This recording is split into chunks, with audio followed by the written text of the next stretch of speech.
ఇది కేవలం సమాచారంగా మాత్రమే భావించండి. వైద్య నిపుణులను సంప్రదించండి.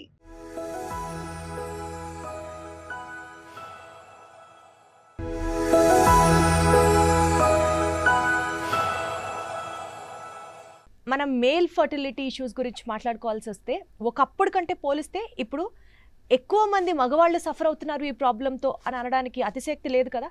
అస్సలు కాదు. పోను ఇన్సిడెన్స్ పెరుగుతుంది.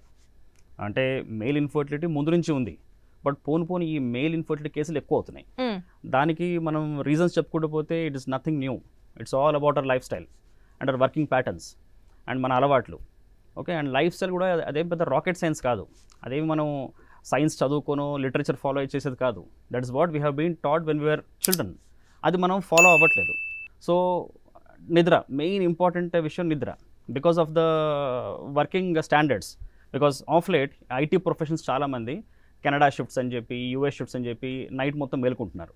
దట్స్ ఆబ్లిగేషన్, తప్పదు పడపం వాళ్ళకి. బట్ దీనివల్ల ఏమవుతుందంటే ప్రాపర్ నైట్ స్లీప్ లేకపోవడం వల్ల మెటబాలిక్ చేంజెస్, శరీరంలో కొన్ని మార్పులు వచ్చి హార్మోనల్ ఇంబ్యాలెన్సెస్ తయారయ్యి దానివల్ల వీళ్ళకి ఇన్ఫర్టిలిటీ కేసెస్తో పాటు సెక్షువల్ డిస్ఫంక్షన్ ఇన్సిడెన్స్ కూడా పెరుగుతుంది. అదే నెక్స్ట్ నేను మిమ్మల్ని అడగబోతున్నాను, ఈ రెండింటికి సంబంధం ఉందంటారా అండి? యాక్చువల్గా రెండింటి బేసిక్ అండర్లైన్ పెథాలజీ ఒకటే.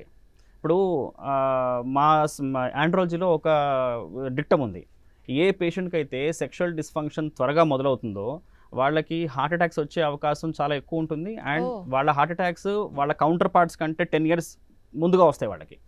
సో హార్ట్ అటాక్ రావడానికి, స్ట్రోక్ రావడానికి, ఒబేసిటీకి, బ్లడ్ ప్రెషర్ రావడానికి వీటన్నిటి కారణాలు ఏంటి? మెయిన్గా ఇన్సులిన్ రెసిస్టెన్స్, అంటే మన బాడీలో సరిగ్గా ఇన్సులిన్ సరిగ్గా పనిచేయకపోవడము. ఆ తర్వాత మన ఆహారపు అలవాట్లు, హై సాచురేటెడ్ ఫ్యాట్స్ ఉన్న ఫుడ్ తినడం, బయట జంక్ ఫుడ్ ఎక్కువ తీసుకోవడం. ఆ జంక్ ఫుడ్లో వాళ్ళు ఏం ఆయిల్ వాడతారో తెలియదు. సో మామూలుగా అయితే కనుక పూఫా అంటాం, పాలీ అన్సాచురేటెడ్ ఫ్యాటీ యాసిడ్స్, అది మంచి ఆయిల్ అది. బట్ చాలా వరకు బయట ఉండే ఆయిల్స్ అన్నీ సాచురేటెడ్ ఫ్యాటీ యాసిడ్స్ ఉంటాయి. సో ఆ ఫుడ్ తీసుకోవడము, సరిగ్గా నిద్రపోకపోవడము, అన్టైమ్లీ ఫుడ్ హ్యాబిట్స్, దానికి తోడు మగవాళ్ళు చాలామంది నిద్రపోకపోతే రాత్రి ఏం చేస్తారు? స్మోక్ చేస్తారు, వారు కాఫీలు తాగుతారు. దీనివల్ల మనం నిద్రపోవాల్సిన టైంలో ఎవరు తింటున్నాం. అండ్ మార్నింగ్ పూట వాళ్ళు ఏమంటారు, మేము మార్నింగ్ నిద్రపోతున్నాము, బట్ ఆ మార్నింగ్ స్లీప్ ఎప్పుడు నైట్ స్లీప్ కంపన్సేషన్ కాదు అది. బికాస్ బాడీలో జరిగే మెకానిజమ్స్ కానీ ఆ ఫిజియాలజీ కానీ నైట్ వేరేగా ఉంటుంది, మార్నింగ్ వేరేగా ఉంటుంది. సో దీనివల్ల జరిగే మార్పుల వల్ల సెక్షువల్ డిస్ఫంక్షన్ మొదలవుతుంది అండ్ ఇన్ఫర్టిలిటీ కూడా మొదలవుతుంది. సో అంటే sexual dysfunction is the first step followed with infertility. Not necessarily, they go hand in hand. అచ్చా. ఎందుకంటే మా దగ్గరకు వచ్చే, ఇప్పుడు ఈ మధ్య నా దగ్గరకు వచ్చే పేషెంట్స్ చాలామంది 30, 32, 28 years old. ఓకే, పెళ్ళైన 6 monthsకి 7 monthsకి వాళ్ళకి ఇంటిమసీ ఇష్యూస్ రావడము. సో వాళ్ళు దానికోసం వస్తారు. At the same time family pressure వల్ల వాళ్ళు, సార్ ఫర్టిలిటీ కూడా మేము వాల్యుయేషన్ కోసం వచ్చామంటారు. ఎగ్జామిన్ చేసి బేసిక్ సిమెంట్ టెస్ట్ అవి చేసి దాంట్లో ఆల్రెడీ ప్రాబ్లం ఉంటుంది. సో వాళ్ళకి తెలియకుండానే వాళ్ళ శరీరంలో కొన్ని మార్పులు వచ్చేస్తుంటాయి. అండ్ చాలా యంగ్ పాపులేషన్లో ఒబేసిటీ చాలా ఎక్కువ చూస్తున్నాం మేము. కాలంలో అది చాలా ఒక పాండమిక్ లాగా అయిపోతుంది, చాలా ఎక్కువ అయిపోయింది. సో ఒబేసిటీ వల్ల ఏమవుతుంది? పెరిఫరల్ ఫ్యాట్ ఎక్కువ అయిపోతుంది. అంటే బాడీలో మామూలుగా మన ఫ్యాట్ అవసరం, జీరో ఫ్యాట్ ఉండకూడదు, ఇప్పుడు కూడా ఎంతో కొంత ఫ్యాట్ అవసరం. ఆ ఫ్యాట్ ఎక్కువ అయిపోయినప్పుడు కూడా దానివల్ల జరిగే మార్పులు వేరేగా ఉంటాయి. ఇప్పుడు మగవాడికి టెస్టోస్టెరోన్ హార్మోన్, ఆడవాళ్ళకి ఈస్ట్రోజన్ హార్మోన్ బేసిక్, చాలా మ్యాండేటరీ అది.